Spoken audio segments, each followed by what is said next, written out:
नमस्कार दोस्तों, स्वागत है आपका फिर से एक नई वीडियो में।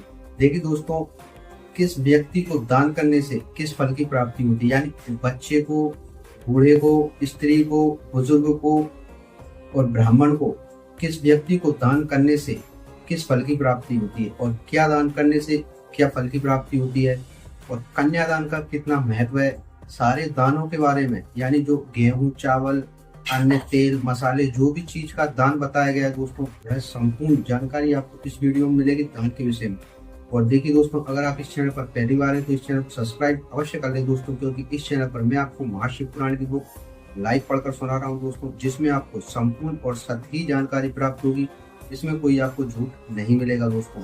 तो चलिए दोस्तों, बिना टाइम वेस्ट के वीडियो स्टार्ट करते हैं। तो ध्यानपूर्वक सुनना दोस्तों।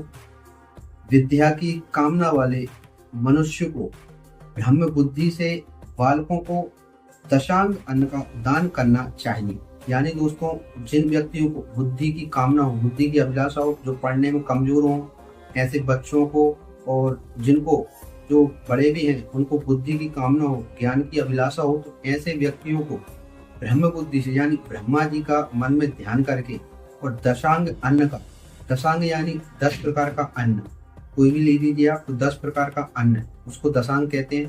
तो दशांग अन्न का बालकों को दान करना चाहिए दोस्तों। उस वह दान बुद्धि प्रदान करने वाला बताया गया है। पुत्र की कामना वाले लोगों को विष्णु बुद्धि से युवकों को दान करना चाहिए। जिन भाई बहनों को पुत्र की कामना हो, जिनका विवाह हो चुका हो और उनके पुत्र ना हो, तो जिन व्यक्तियों को पुत्र की कामना हो, पुत्र की अभिलाषा हो, ऐसे व्यक्तियों को विष्णु भगवान का मन में ध्यान कर और दशांग अन्न का, वह भी 10 प्रकार का अन्न, दशांग अन्न का युवकों को दान करना चाहिए। और ज्ञान प्राप्ति की इच्छा वालों को रुद्र बुद्धि से वृद्ध जनों को दान देना चाहिए। जिसको ज्ञान की अभिलाषा हो, जो वेदों का ज्ञाता, जैसे मान लीजिए ऐसे अधिक ज्ञान की अभिलाषा हो, वह रुद्र भगवान का मन में ध्यान करके और वृद्ध जनों को, यानी बुजुर्ग लोगों को दान करना चाहिए दोस्तों। इसी प्रकार बुद्धि की कामना करने वाले श्रेष्ठ मुनियों को सरस्वती बुद्धि से बालिकाओं को दशांग अन्न का दान करना चाहिए। देखिए दोस्तों, बुद्धि की कामना करने वाले श्रेष्ठ मुनि, यानी जो मुनिगण हैं, उनको श्रेष्ठ बुद्धि की कामना हो दोस्तों, वह तो मन में सरस्वती जी का ध्यान कर उनको बालिकाओं को दान करना चाहिए दशांग अन्न का।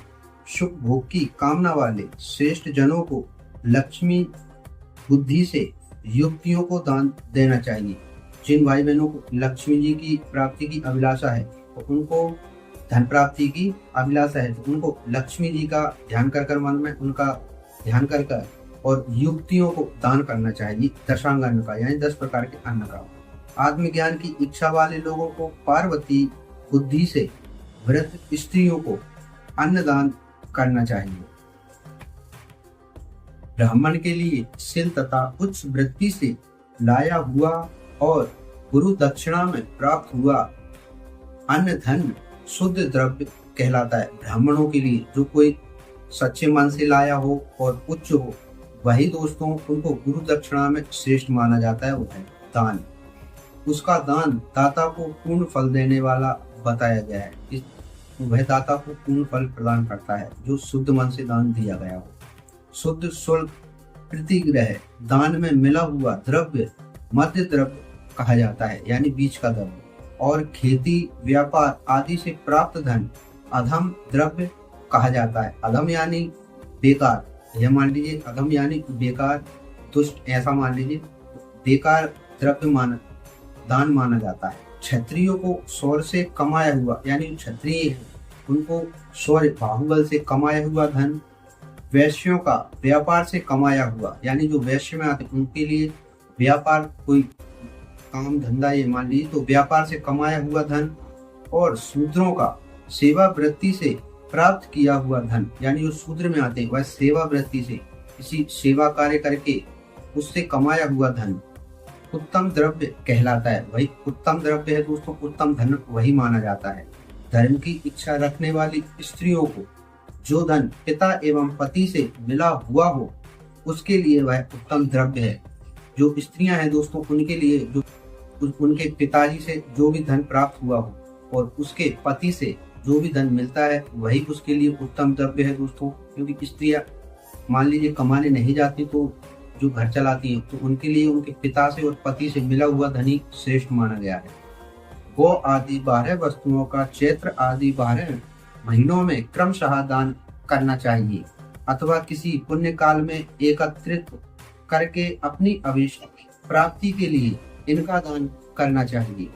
गौ, भूमि, तिल, स्वर्ण, घी, वस्त्र, धान्य, गुड़, चांदी, नमक, कोहड़ा और कन्या, ये ही वे 12 वस्तुएं हैं। गोदान में दी हुई गाय के उपकार की गोबर से धान्यादि ठोस पदार्थों के आश्रय से टिके पापों का नाश होता है। जो आपके टिके हुए पाप हैं उनका नाश होता है गोदान के गोबर से, जो गोदान दी गई हो उससे। और उसके गौमूत्र से, गाय का जो गौमूत्र होता है, जल, तेल आदि तरल पदार्थों में रहने वाले पापों का नाश होता है उसके गौमूत्र से। उसके दूध, दही और घी से, गाय का दूध, दही और घी कायिक, वाचिक तथा मानसिक तीनों प्रकार के पाप नष्ट हो जाते हैं। उससे कायिक आदि पुण्य कर्मों की पुष्टि भी होती है, ऐसा बुद्धिमान मनुष्य को जानना चाहिए। हे ब्राह्मणों, भूमि का दान इहलोक और परलोक में प्रतिष्ठा, आश्रय की प्राप्ति कराने वाला है जो भूमि दान है। तिल का दान, तिल होती है तो तिल का दान बलवर्धक एवं मृत्यु का निवारण कहा गया है। तिल का दान बलवर्धक, आपको बल प्रदान करेगा और आपकी मृत्यु का निवारण करने वाला बताया गया है तिल का दान। स्वर्ण का दान जठराग्नि को बढ़ाने वाला तथा वीर्यदायक है। स्वर्ण का दान दोस्तों जठराग्नि और बढ़ाने वाला तथा वीर्यदायक, आपकी वीर्य की वृद्धि होगी दोस्तों। यह स्वर्ण का दान का महत्व है। घी के दान को पुष्टकारक जानना चाहिए, घी का दान पुष्टिदायक है। वस्त्र का दान आयु की वृद्धि करने वाला है, किसी को वस्त्र दान करेंगे तो आपकी आयु की वृद्धि होगी, ऐसा जानना चाहिए। धान्य का दान अन्न की समृद्धि में कारण होता है। गुड़ का दान मधुर भोजन की प्राप्ति कराने वाला होता है, किसी को गुड़ दान करेंगे दोस्तों तो आपको मधुर भोजन की प्राप्ति होगी। चांदी के दान से वीर की वृद्धि होती है, चांदी के दान से भी दोस्तों वीर की वृद्धि होती है। लवण का दान षड्रस भोजन की प्राप्ति कराता है। सब प्रकार का दान संपूर्ण समृद्धि सिद्धि के लिए होता है। सब प्रकार का दान दोस्तों समृद्धि की सिद्धि के लिए होता है, यानी कि विज्ञ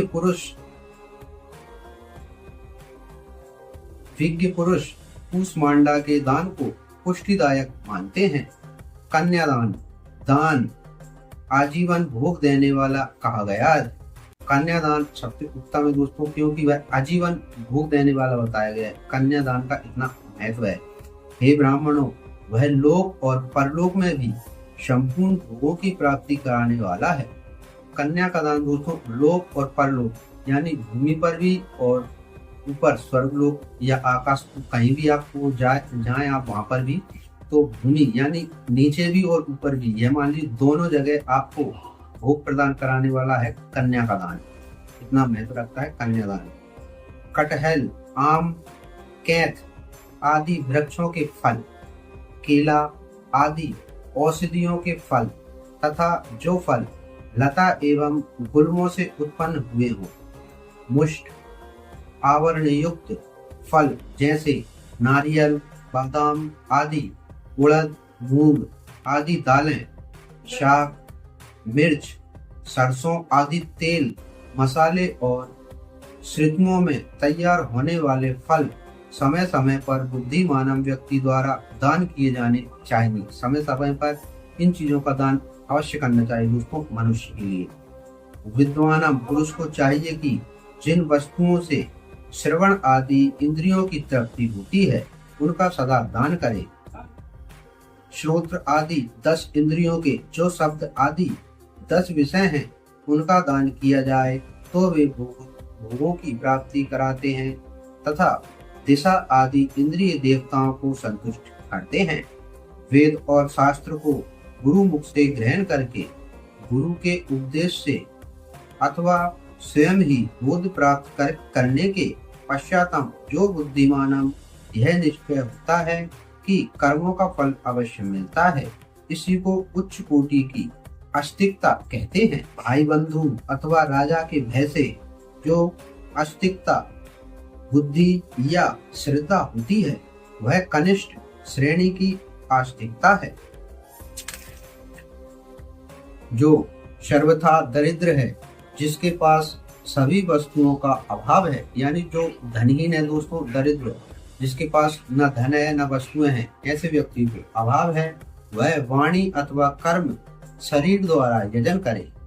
मंत्र स्त्रोत और जप आदि को वाणी द्वारा किया गया यजन समझना चाहिए तथा तीर्थ यात्रा और व्रत आदि को विद्वान पुरुष शारीरिक यजन मानते हैं। ऐसे व्यक्ति को दोस्तों वही उसका कर्म है, क्यों पूजा अर्चना यजन मंत्र और व्रत आदि यही कार्य करे दोस्तों, जिसके पास धन नहीं है, धन दान नहीं है।